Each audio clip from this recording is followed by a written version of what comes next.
show your TBAL team spirit, and buy your hard-working Art Lab team a cup of coffee, which helps fuel purchases of high-octane equipment and TBAL tech that get poured back into percolating, highly caffeinated content for you. Just go to buymeacoffee.com and search Therapy Bites. On this episode of Therapy Bites Art Lab. Hey T-Ballers, here for your twisted pleasure today, the pretzel poo by himself, I just made that up, is Yogi Aaron, who is flipping, you see what I did there, flipping the script on stretching and flexibility while teaching a new yogic approach to mastering your body and to help you live pain-free. Now, wouldn't that be something the pharmaceutical opioid industry would pay big bucks for a hitman to stop? Join us today in the Art Lab as we wiggle our way onto the pathway past chronic pain on the psychology of Yoga-ology. Coming up next. Stay tuned following the interview for On the Couch and Off the Rocker. Our special guest's psycho-silly analysis by Art Lab's own head cabbager, Dr. Ima Freudnot. Welcome to Therapy Bites Art Lab, where Dr. Heath and his special guests share real-life stories of helping and healing, fresh from the actual therapy couch, while taking a bite out of common counseling missteps and misconceptions. And now, here's Heath and the TBAL team. Today's special guest is one of the most sought-after teachers today and is trailblazing a new path in the world of yoga. He's renowned for his unorthodox perspectives on stretching and flexibility, which he teaches both cause more harm than good.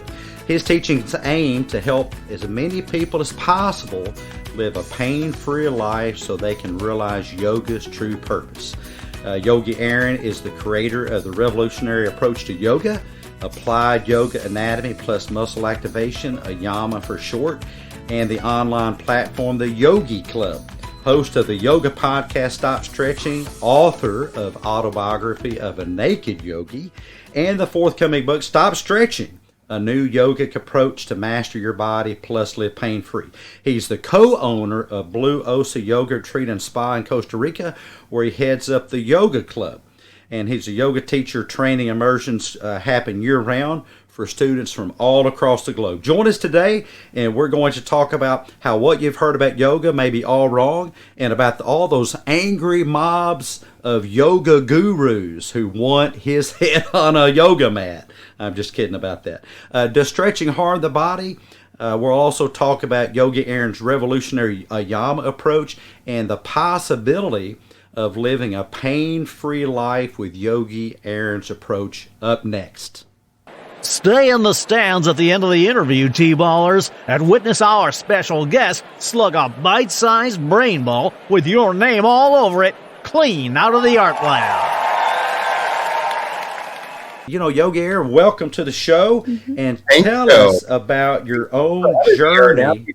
No, I said thank you so much for having me here, and Happy New Year. Happy 2023. Yay! It's a new year. Yes. 2023. It's hard to believe. We're already into it. And you're actually our second show of the year.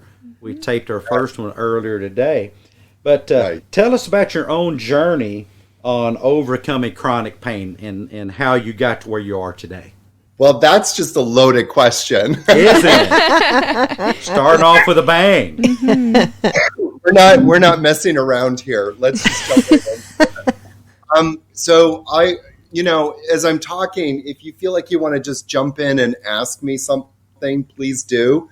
We're not shy about that. I can fill up an hour just talking very easily. So, but I started yoga when I was around 18 years old. And I started yoga. I was very much a kind of a fitness kind of person. I worked out. I was very active. And probably like a lot of people, I got into yoga because I was feeling like I needed to stretch.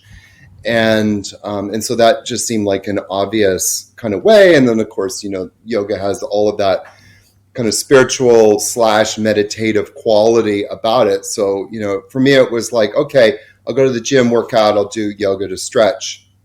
And for me, stretching created flexibility, which then in my mind, and I've actually since then discovered, like, I think a lot of people have this idea that flexibility makes you look younger, makes you feel younger. And so a lot of us have that idea. We look at, Instagram and we see all of these, very skinny women, doing these amazing poses, looking fabulous. And we think, oh, that's what, yoga is. And very quickly after I started doing yoga, I hurt my back.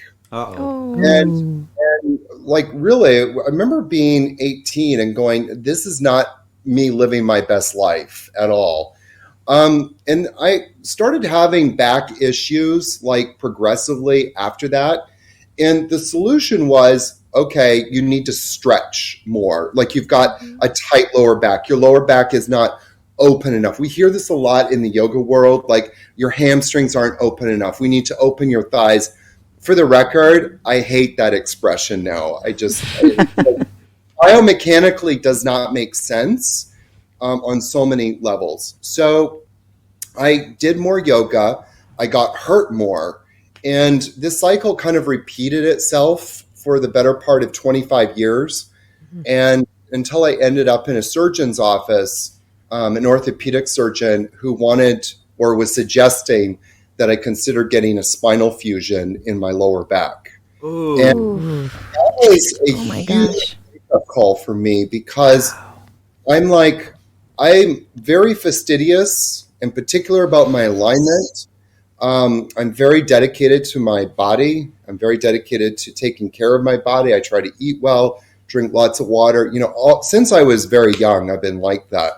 And to kind of like go, what the heck have I been doing, wrong? And it's a crisis that a lot of yoga teachers face, because when we're young and we think we know what it's all about, we actually don't. But, we're kind of like, this practice is what identifies us, this healthy, movement-oriented, kind of like free spirit, happy person. It was just kind of like a big wake-up call. And there was like a few things that kind of happened at that point. But one of them was I really got introduced to muscle activation technique right around that time period. And I went and spent 8 days with a good friend of mine who's also I call him my PT guy, my physical therapist guy. He's actually a lot more than a physical therapist, but he did this technique on me called muscle activation technique. Which is a very specific kind of technique developed by Greg Roscoff. And part of the whole premise is that when we're experiencing pain in the body, pain is really the result of inflammation. And inflammation is the result of stress, trauma, and overuse at a joint or within a muscle. And that muscle has become stressed out or traumatized because other muscles are not doing their job properly. So Eric, I spent 8 days with him, and he kind of got me back together. He gave me a lot of physical therapy practices to continue doing exercises that would, activate the muscles in my own body, because I wasn't living in the same place as him. And that was kind of like a big sort of light bulb moment for me, that I, number one, swore I would never teach stretching again. And then two, actually, I started studying muscle activation technique myself, and I made it my mission to go, how do I start translating this into yoga? So that's my pain story in the shortest form possible. Wow, that is amazing. It is. And by the way, this is kind of off topic, and those of you listening to this can't fully appreciate it. But Yogi Aaron, I want to say you have got the most fantastic backdrop. It is beautiful. Of any guest we've ever had. Mm-hmm. And I'm going to guess that's not a green screen. That's a real backdrop. Oh, yeah. You have the whole shutter thing going with the huge windows. Yes. And you look like you're in the middle of the Amazon rainforest or something. Mm-hmm. Yeah, and as I mentioned, I've been practicing and teaching yoga for almost 30 years, a little bit over 30 years now. And on one of my sort of retreats that I was taking my students on, I landed in Costa Rica. And I found this property, and so that's where I'm calling in from, is Costa Rica right now. Oh, that is so Wow. incredible. That I'm is so beautiful. jealous. That kind of brings up a question to my mind.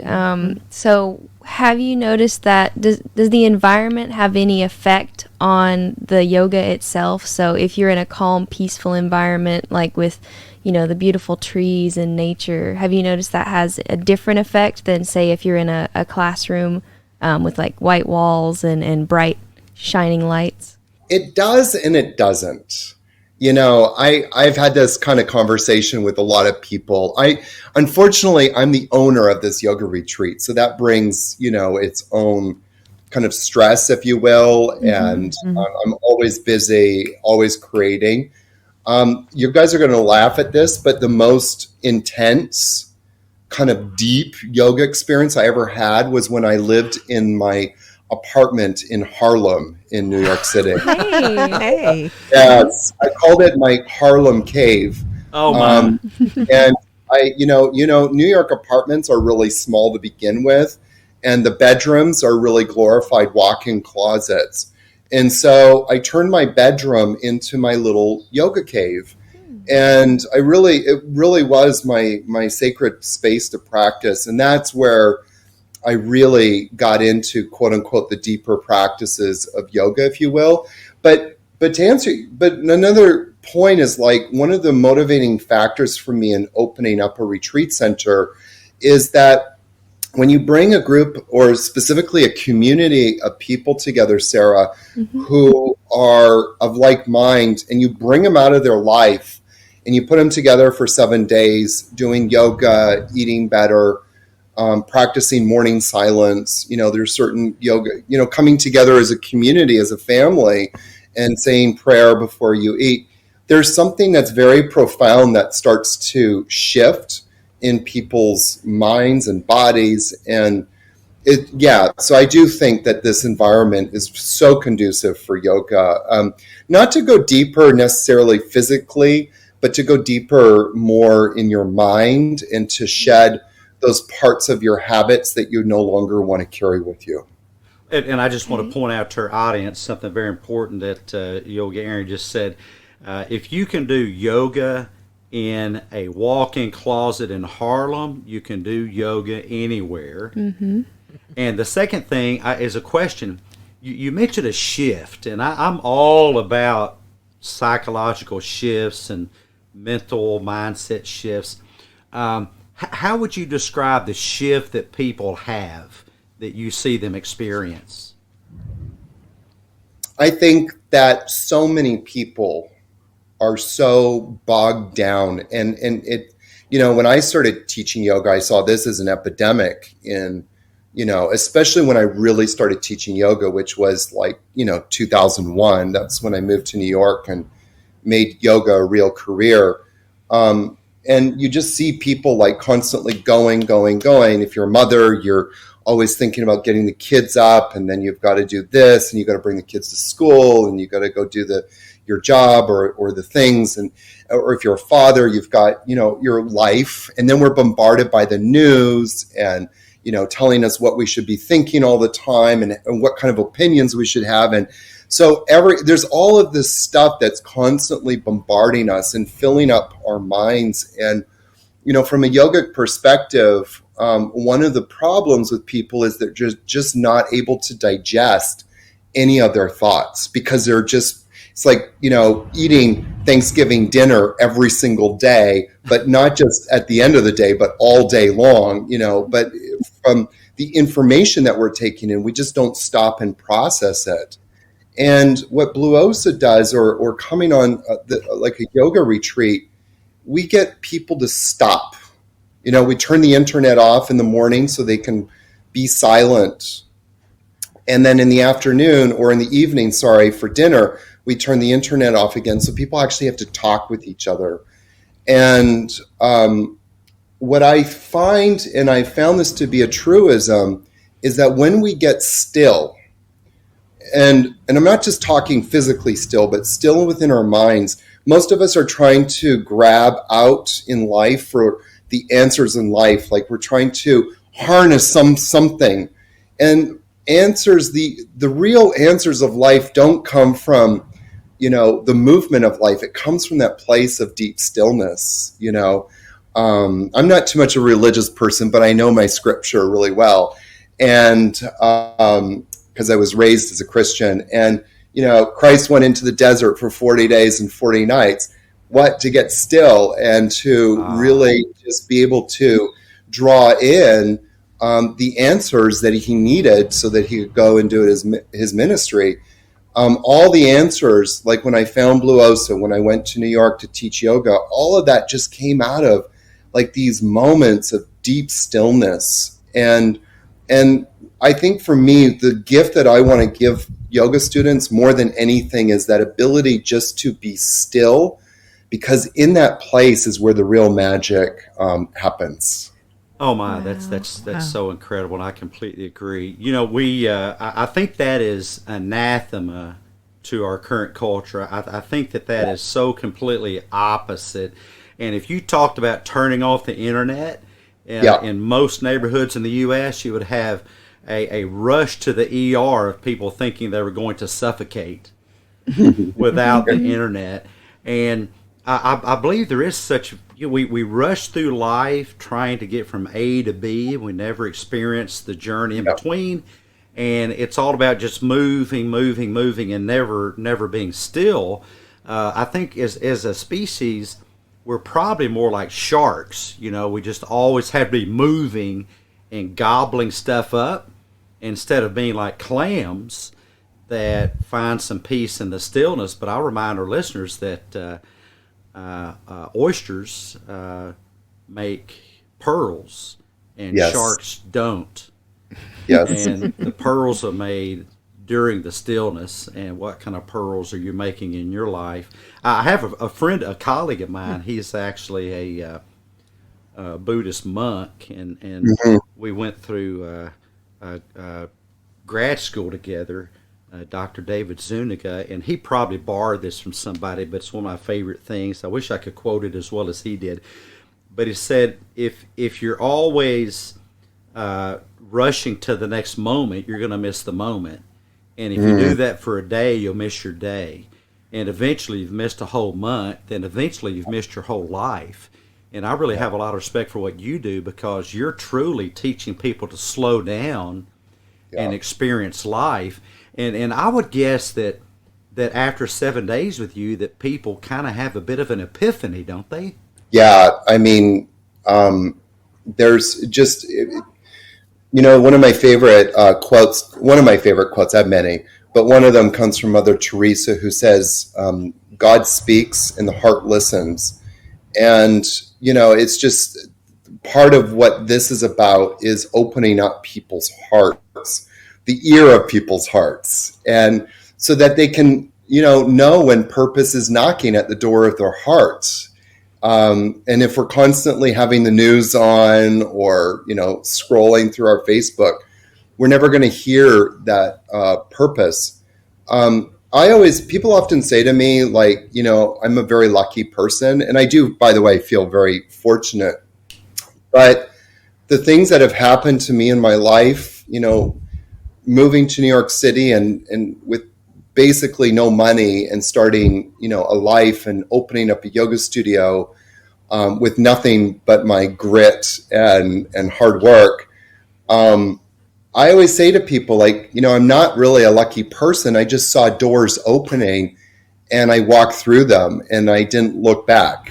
And a lot of people, I believe very strongly that doors open for everybody. It doesn't matter who you are, but because we're never still enough, or because we're chasing, like a lot of us are like tigers chasing our tails through life.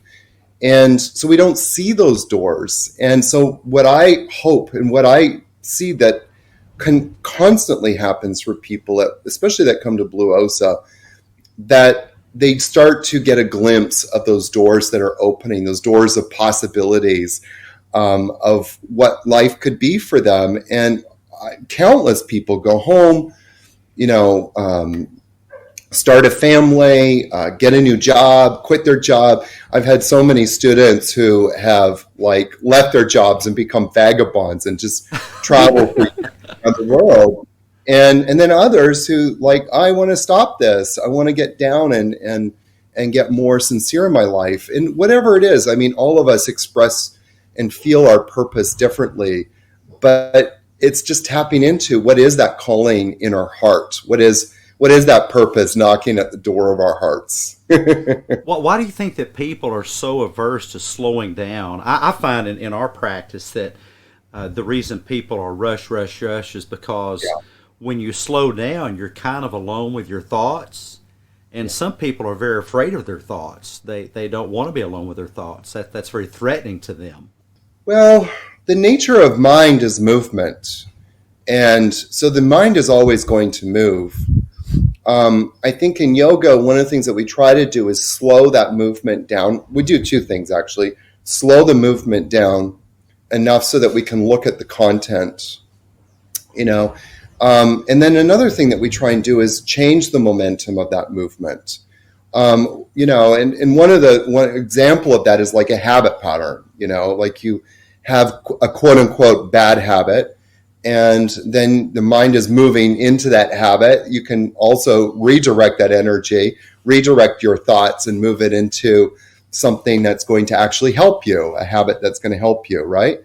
So there's kind of like that to consider. But I also think that so many of us, and humans especially, of course, we're so protective of our sense of self. We're so protective of clinging to whatever sense of self that we've got that if we kind of stop long enough, we have to confront that. We have to confront ourselves and ask the hard questions. And that is really uncomfortable for people to consider the question, who am I? Who am I really? And for most people, that is a very scary idea to confront that question, because then it would involve actually changing something.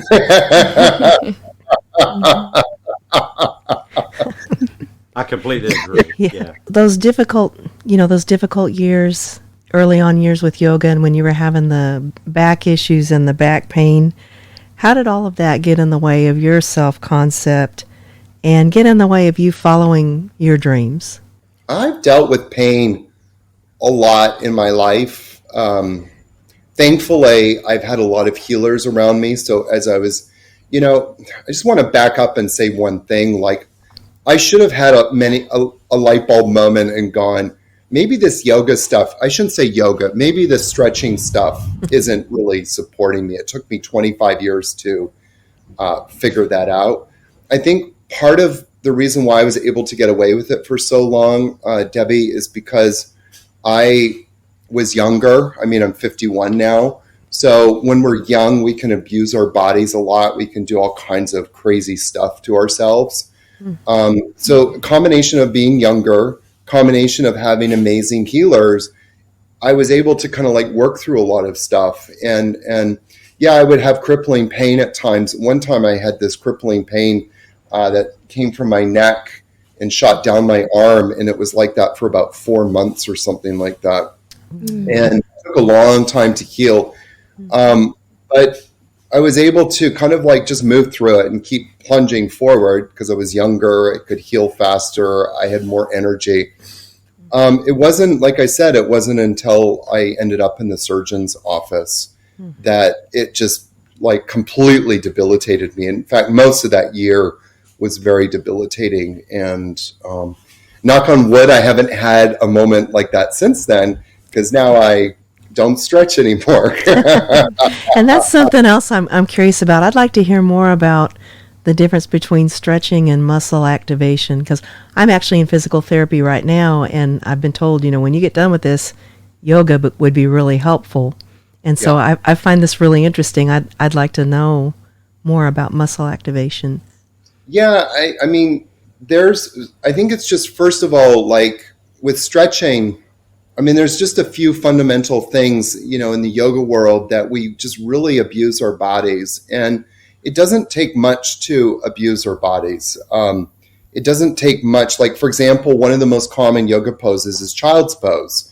and it's probably considered to be the most safest, quote unquote, gentlest of yoga poses, but it's actually one of the most damaging that you can do in your body. So it doesn't take a lot of quote unquote stretching to do that. And what stretching does fundamentally is it shuts muscles down.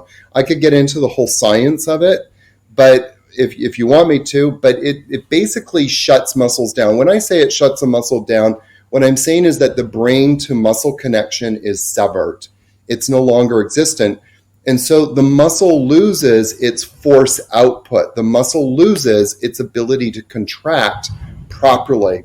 And so before I made a joke and I was saying like how a lot of yoga teachers use this expression like we're going to open up our hips.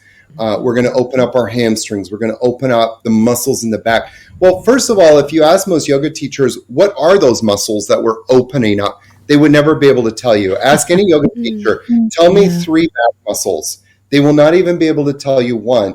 They talk about opening the hip. They would not even be able to tell you. They might tell you one muscle, but then you could ask a follow-up question, well, what is the function of those muscles? And they won't be able to tell you.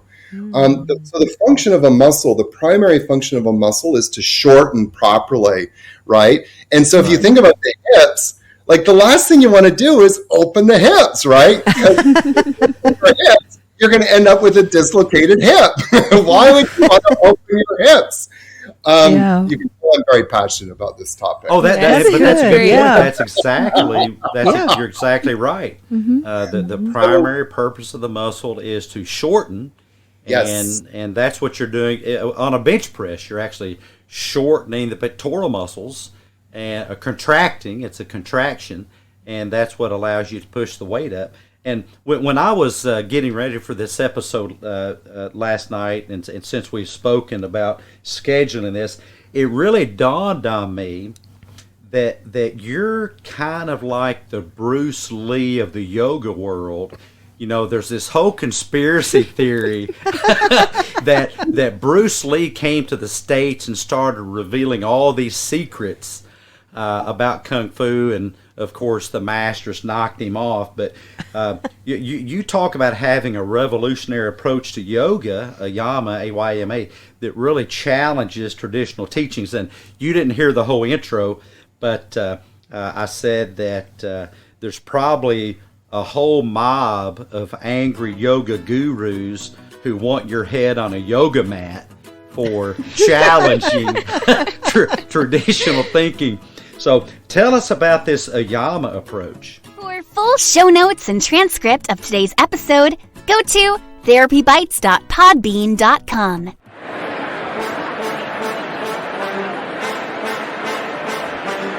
Welcome to Social Media Smackdown. Tonight, the irresistible force meets the illogical object. Ladies and gentlemen, let's get ready to reason!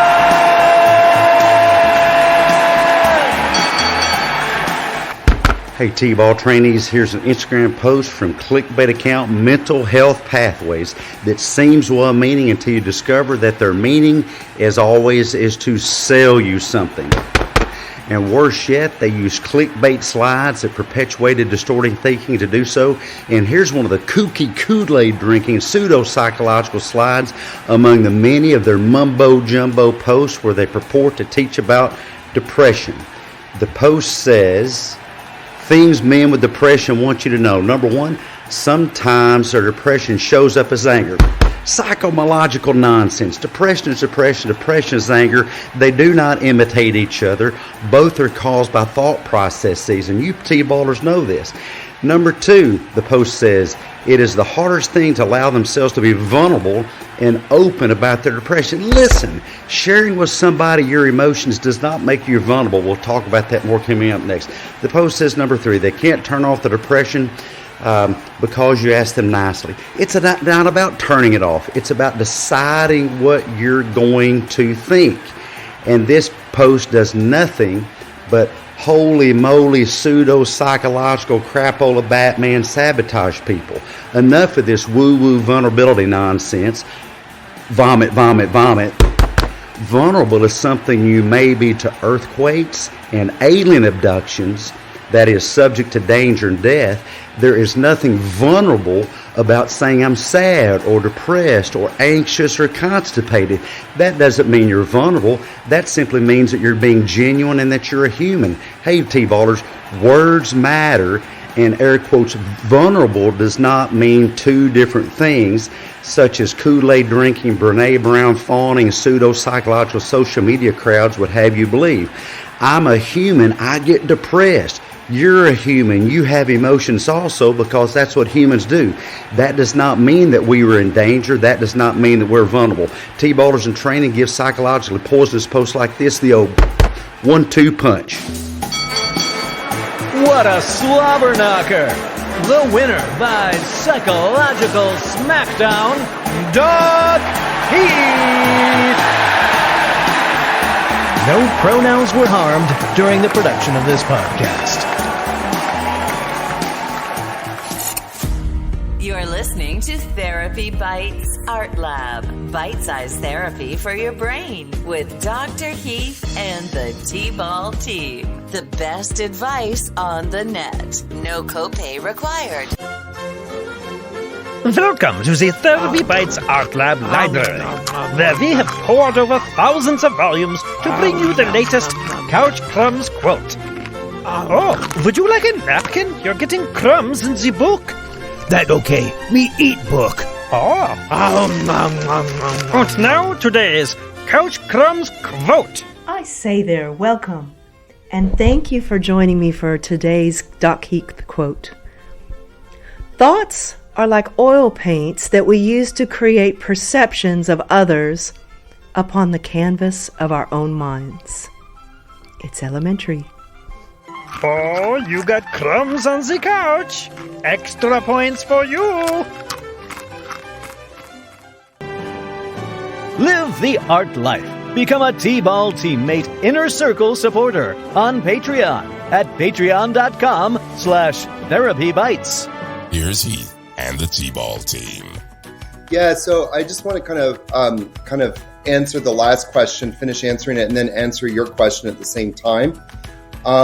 But also to address, I remember one time in this kind of yoga teachers forum, I put this article, it was on Facebook, a Facebook group, and I posted the article about not stretching, and the damage it was doing. And the response was, what is this malarkey? And there's a lot of yoga teachers that are very disturbed. And one of the things that we hear a lot in the yoga world is we just got to, tell people, listen to their body, tell people don't push themselves too much. Well, hello, child's pose is not pushing yourself much for a lot of people. And yet the damage that it does in terms of muscle function is unsurmountable. It just leaves a person completely unstable from a neuromuscular standpoint, which is not how you want people to move through life. So where muscle activation comes into it, and the YAMA stands for Applied Yoga Anatomy, the Applied Yoga Anatomy part of it is really how do we start to teach people a little bit about their body, teach people a little bit about muscle function, but more importantly, make it experiential. So what I don't do is give my student teachers coloring charts, for example, because that's not experiential. I want people to feel it in their bodies. So when we talk about a muscle, it's not just, let's talk about this muscle. Let's actually feel it and feel it contracting and working properly. And by doing that, you actually develop more proprioception awareness of that muscle. And that in and of itself creates more stability, I think anyways. But from what we're doing here in the muscle activation part is there's kind of two things going on simultaneously and separately. The first part of it is I'm still teaching yoga postures to some degree. There's some yoga postures I won't teach, ergo child's pose. But many of the yoga postures I will teach.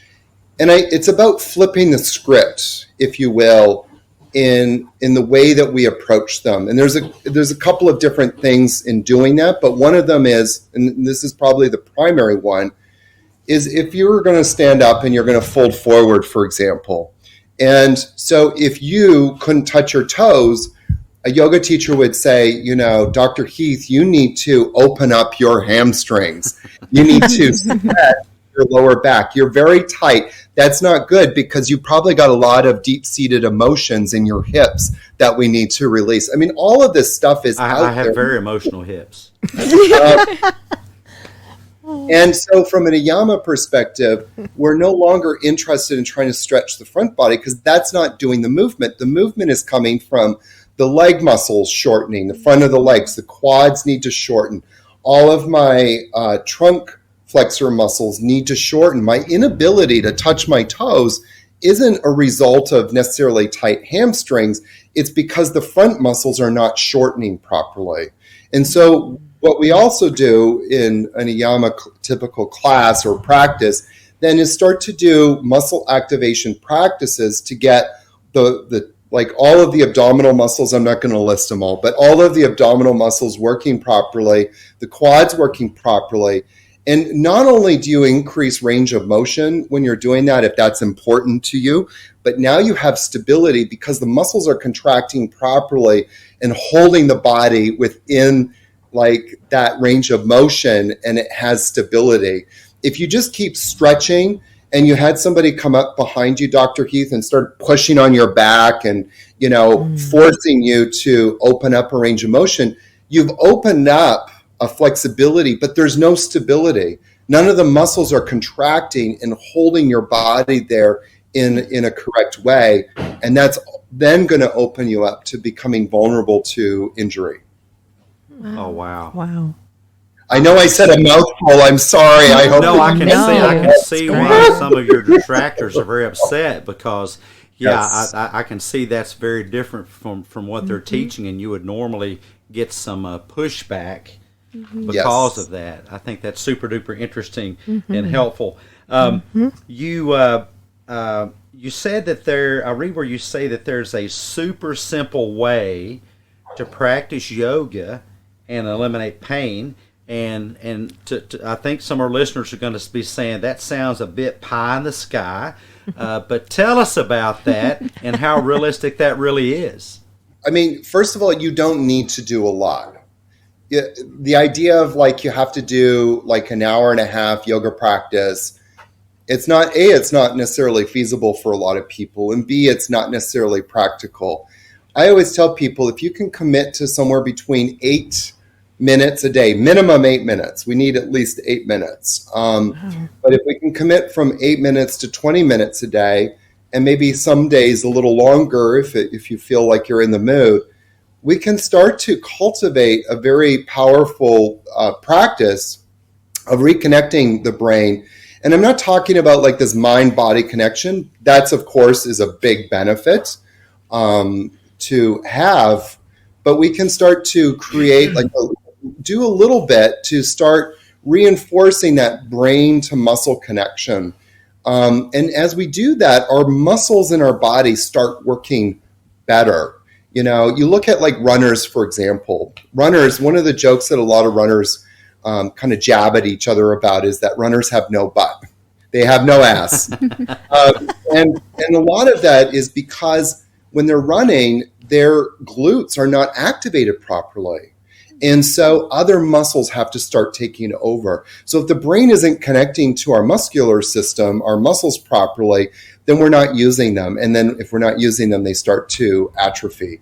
So just by doing a little bit, the brain goes, oh yeah, there's a muscle there, I can use that. And if we use the muscles, it will start to develop in a better way. One of the things I also wanted to say too, Debbie, I think you asked me this. You said you're going to see a physio and they're saying to go do yoga. Yeah, it can be really great. It just depends on the approach that we take. You know, like sometimes it can feel good. A lot of people when they start yoga and a normal stretching kind of yoga, they do feel good.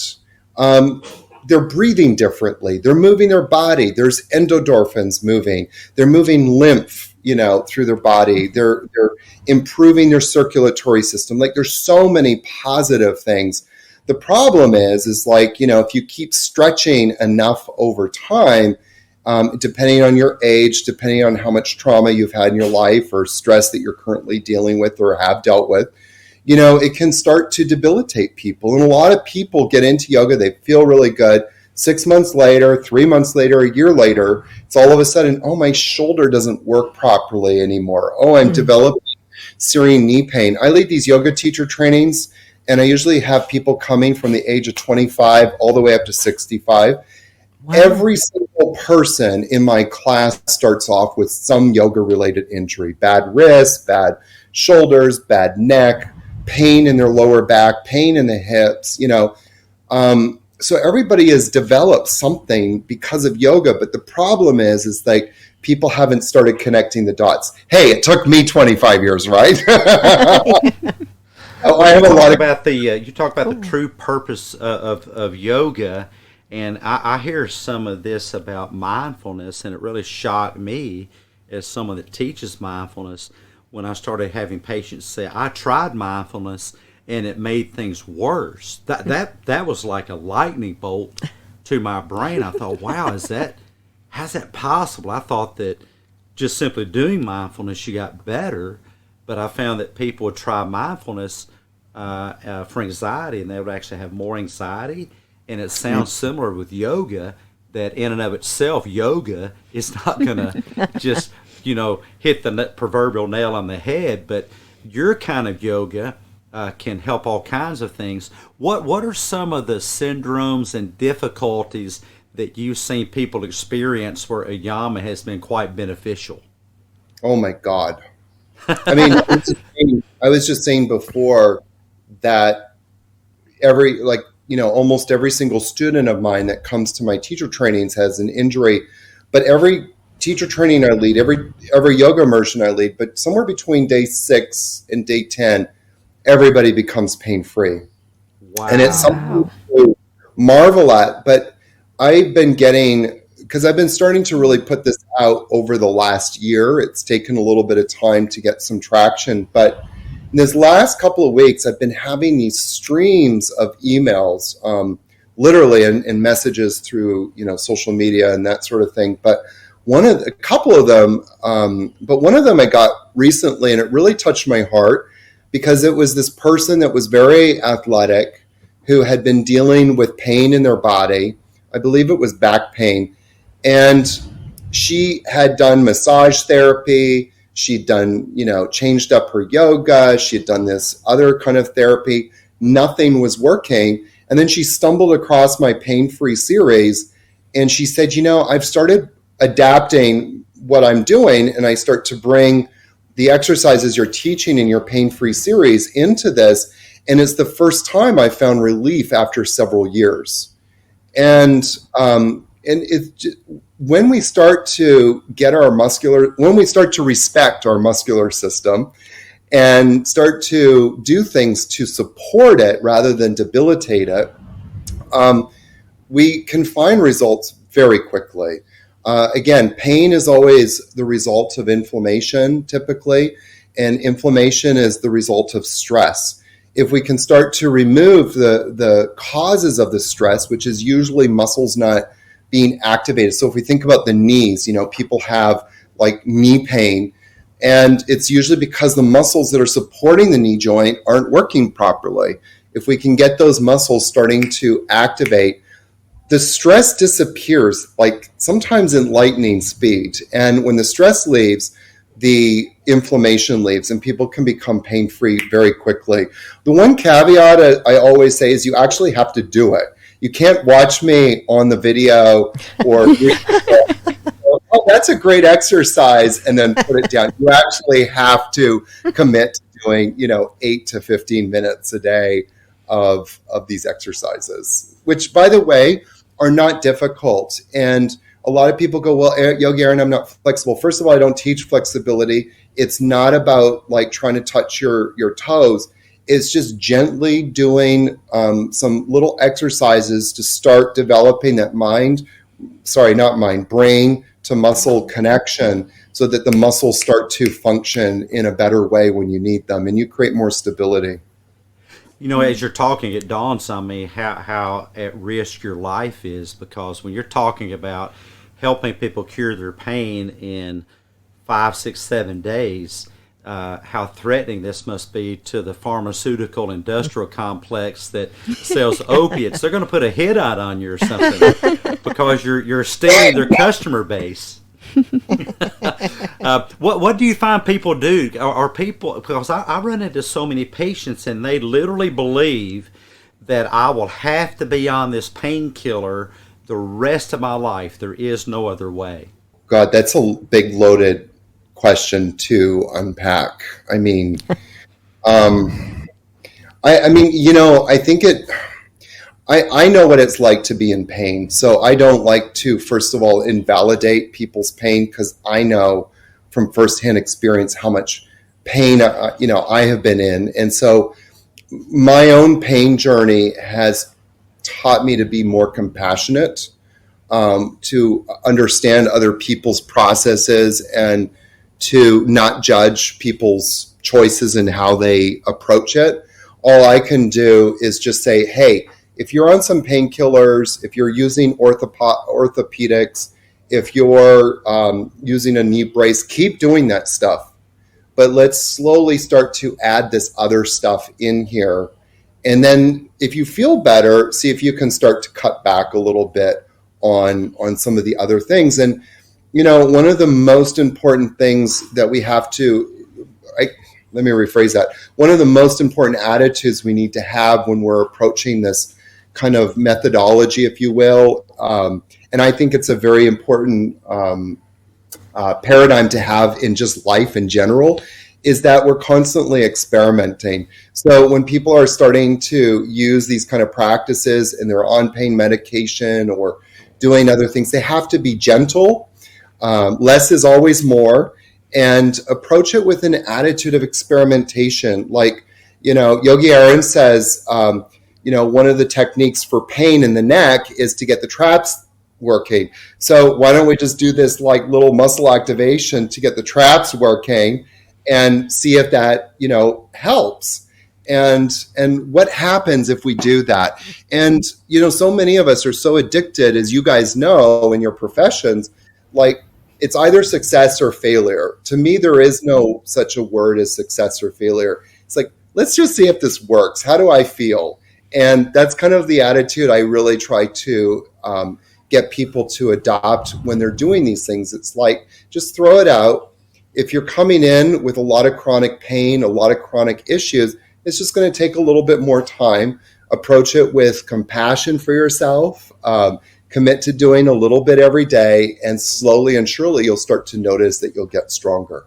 I love that. I always recommend curiosity, compassion, and experimentation. Absolutely. Curiosity, compassion, and experimentation. Well, I'm coming up on yet another birthday in a couple months, and you talk about using yoga, or I'm curious about using yoga with aging. Do you really think that the secret to staying young is through muscle activation? Absolutely. My teacher, Greg Roscoff, who's the creator, founder of muscle activation technique, has actually a little video about this. And he says that age in the body is not necessarily a sign, a deterioration due to age in the body is not necessarily a sign of aging per se. It's a sign of loss of muscle function that is due to that connection between the brain and the muscle. So if we can start to reinforce that connection between the brain and the muscle, then we can start to reverse the aging clock, so to speak.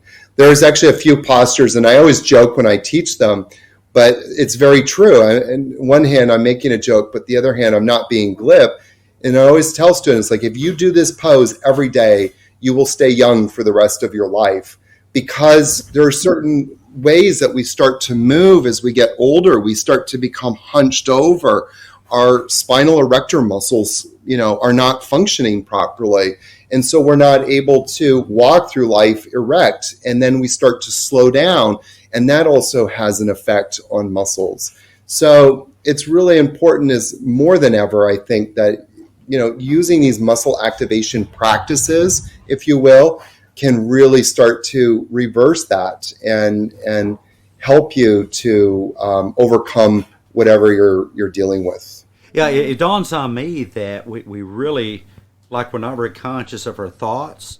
We're not really conscious of our body posture. And I did read something, some journal article about developing that little old man walk or little old woman walk, where you just start to walk hunched over. And that made such a difference to read it. And I walk now with such determination and having a very erect posture. And I try to walk with a good clip, and instead of slouching and shuffling. Most of you listening are too young to know what I'm talking about here, but there was a show called the Carol Burnett Show. And on the Carol Burnett Show, I think it was Tim Conway that played this little old man that just kind of shuffled along. And I see in my work with the elderly that they just develop a lack of awareness of their body.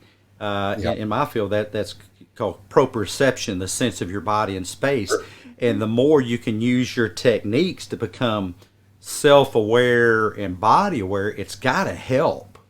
It's got to make all the difference. Well, and so you're talking about proprioception, and so much of what we're doing is decreasing that proprioception. And so if we're sitting for a long time, for example, our psoas muscle, all of our hip flexors are over contracting, passively over contracting.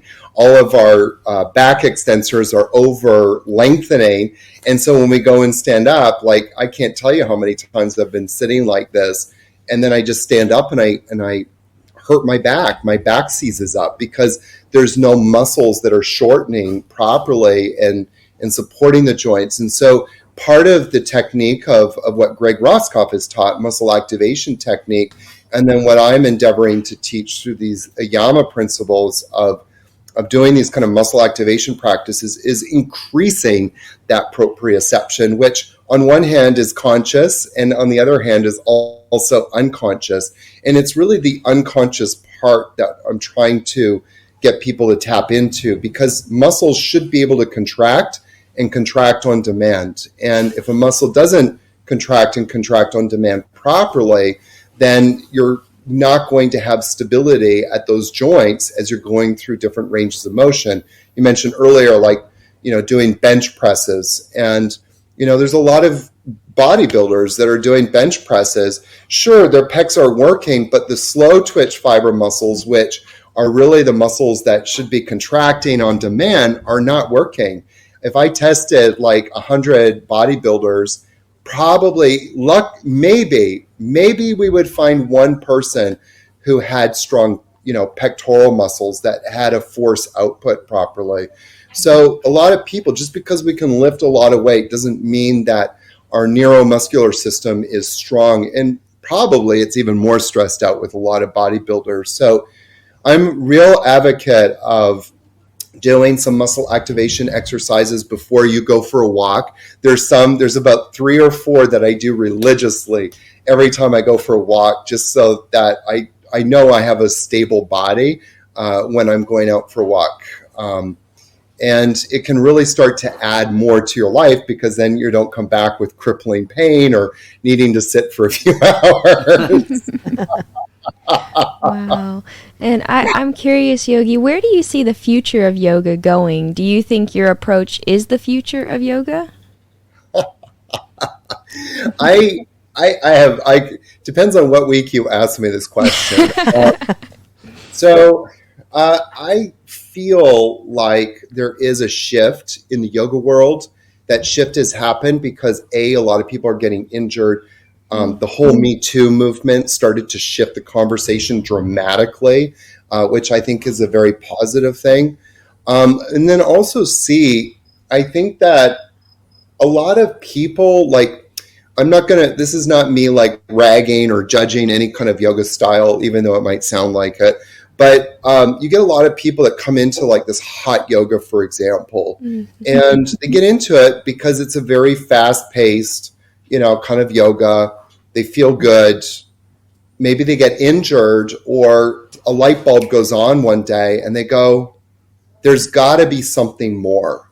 There's got to be something more than a yoga teacher yelling at me to push harder, to sweat more. There's got to be something else behind this. I feel it, but I just don't know what it is. And it's really, I think that kind of attitude is starting to rise up more. And I think that a lot of people are going to start turning to yoga more for its therapeutic qualities in bringing more stability into our lives. And so I'm hopeful that that is the direction. Part of my whole Yama mission isn't just about like the stop stretching and the muscle activation, but it's also about how do we bring back the true meaning of what yoga can be, the true idea of what yoga can be for people. And the true idea of what yoga can be is teaching people how to become fully at rest and at home within themselves. That's ultimately what the goal of yoga is. That's fantastic. I have a question kind of coming up on the end of our episode, and this is for 3 special people in my life. I think I'd pay for it if I didn't ask this question. My son, Parker, and his friend Garrett, and my son's girlfriend Megan, and then they have a friend Amy. They are just yoga fanatics. Garrett just went and spent, I think it took him a month or 6 weeks or something to get certified into yoga. And he now spends, I think, 4 hours a day doing yoga. My question for these yoga crazed kids is, what advice would you have for someone new as they are into the world of yoga? One of the problems in the yoga world, I think, has been, and I've been guilty of this because I started teaching when I was very young, is that when we're young, we're infallible. And here we are, we can do almost anything and not get injured. We will eventually get injured. We will eventually pay the piper, but in the beginning, we don't. And I wish to God that I had a teacher like me teach me about muscle activation when I was much younger, and how to properly work through different ranges of motion. I never, ever had anybody say, the reason why your hamstrings are tight is because your quads are not contracting properly. So if I had to give any advice, I don't know what I could say necessarily that would maybe shift the conversation or open their mind, but learn more about anatomy, learn more about functional anatomy. Read my book. If it speaks to you, great. If not, don't worry about it. One day it will. Maybe when your body starts falling apart, because it will if you keep, overstretching and pushing yourself. But so much of the problem with yoga teachers and why they get very upset with me is because, again, their sense of self and their ego gets like challenged. It's like, who am I as a yoga teacher if I'm not teaching stretching? And that was a personal dilemma of mine when I started going down this path, is like, what am I teaching if I'm not teaching stretching? And that question then led to what I'm doing now. But it takes a little bit of time. And if they can start to shift their momentum when they're younger and be open to it, they're going to become powerful yoga teachers later on in life and help a lot of people. Fantastic. Thanks so much. Folks, we've talked about the main thing, Yoga Aaron's approach, applied yoga anatomy and muscle activation, and I love it that you're making that all yours, and I see the little trademark symbol there. Good for you, and I hope that is very successful. You guys that came in late on the episode, go back and catch the rest of it. Does stretching really harm your body? Is it possible to live a pain-free life? What might have you have learned of yoga all these years that might not be completely right? And on the way out on the episode, Yoga Aaron, share with us, if you would, what would be your favorite pain hack? T-ballers, time to quit your lollygagging. Get out of the dugout, onto the field, and live the art life.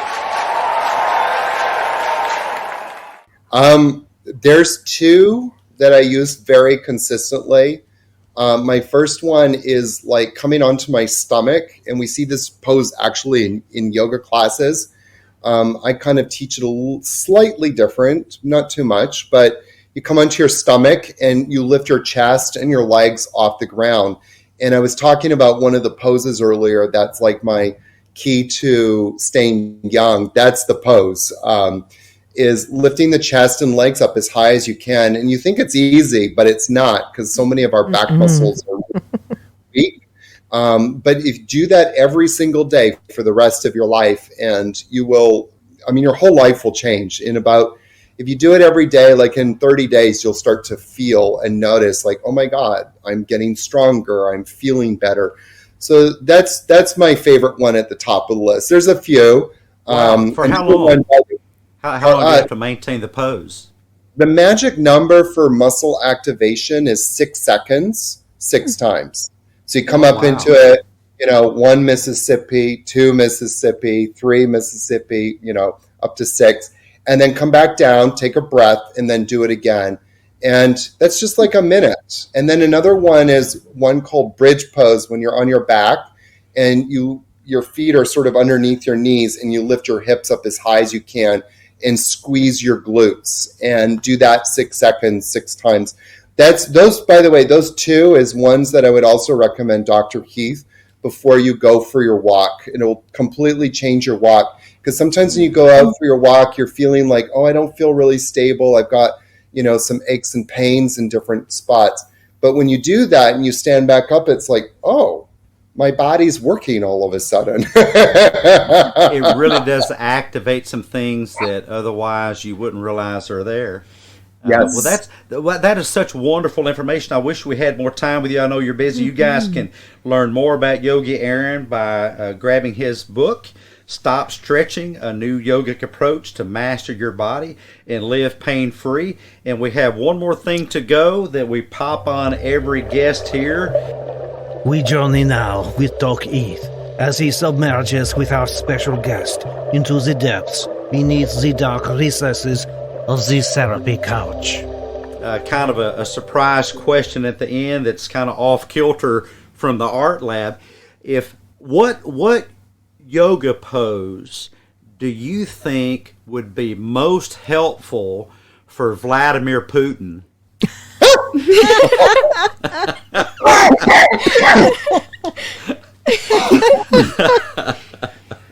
I don't know if it would be good for him, but it'd definitely be good for the world. It's a pose called corpse pose. Oh my! Okay, that's unexpected. Oh my, that's the best answer ever. Oh my! Thank you so much. It's been such a delight. Thank you, T-Ballers, for joining us. Go back and share this out to other folks and big in their lives, help their bodies, help their minds. And thanks for joining us on the show today. Bye-bye, all. Thank you. Guest analyst Dr. Yogi-A.R.T reporting for Art Lab's psychomological couch duty for Dr. Freudnut, on sabbatical being psycho-vacationalized. Our professor of pretzelization, Yogi Aaron's PMS performance places him in the 94th percentile on the PMS's SPS, Super Pretzelamus scale.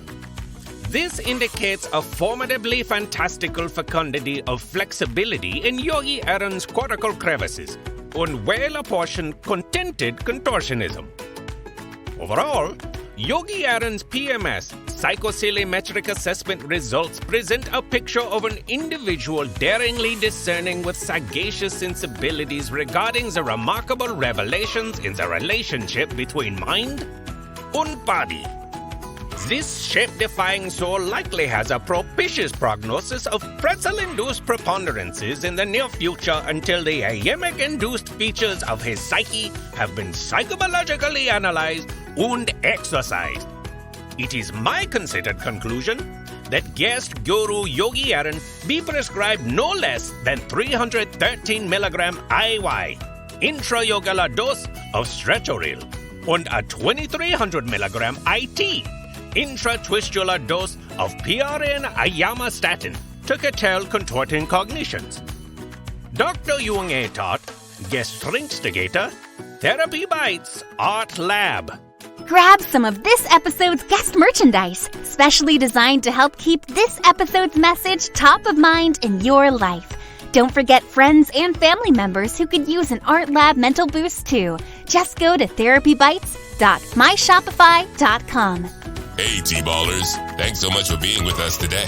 If we brought value to your day, show us some love by leaving your positive feedback and inviting some friends to listen in and join the TBAL Team.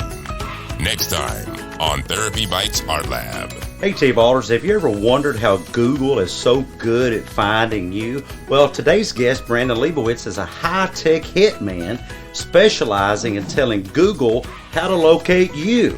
Well, actually, he specializes in helping Google locate websites and products, but today he's turning his sights from simply sales to staying safe on the internet and in particular social media. Join us today for an episode called Online Insanity, Psychology of Social Media QuickSand.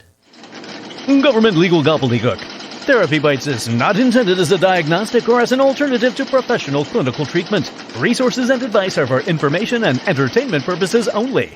Brought to you by someone saying things you don't like? Tape that nagging loudmouth shut. Government-approved speech tape. Gas tape. Now available at your local hardware store. Therapy Bites Art Lab is not an approved, endorsed, authorized, butt-kissing affiliate of the United States Special Offense Assessment Police. SOAP for short. Warning. Consumption of Therapy Bites Art Lab content by Kool-Aid drinking, stinking, thinking, social media, pseudo-psychological pushing, wacky woke, anti-free speech, mumbo-jumbo advocates may cause spontaneous internal skull combustion, stomach discomfort, and or laxative effects. Allergy warning. Therapy Bites is manufactured in a facility that challenges nutty distortions, processes nuggets of accurate, realistic thinking, and life-affirming beliefs. This is the audio version of the legal fine print. Why are you still listening to this when you can catch the next great episode of Therapy Bites Art Lab with a good friend or family member? Really? Are you still there? This is getting silly. Move on to the next psychologically thrilling episode of the best advice on the net. No copay required. Me eat copay. Yeah, with Dr. Heath and the TBAL Team. Go ahead, don't be podgoraphobic. Scoot, scoot, scoot. On to the next episode.